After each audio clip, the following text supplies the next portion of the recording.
Hello guys, in this video I'm going to show you how to create an XRP card on Revolut. It's very easy. I'm going to show you step by step how to do it. Basically, you just have to open up the Revolut, go to the home page.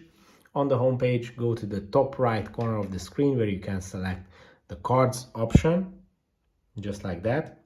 In the cards menu, you will see all your debit cards, and it doesn't matter which type of cards you have. You can switch any of these to XRP. So just tap on one of these cards and tap on settings, and this menu is going to show up where you can select which account should be charged for this card.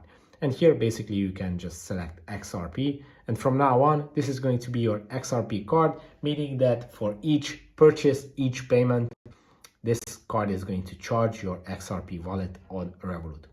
If this video was helpful for you, please consider sending a super thanks donation.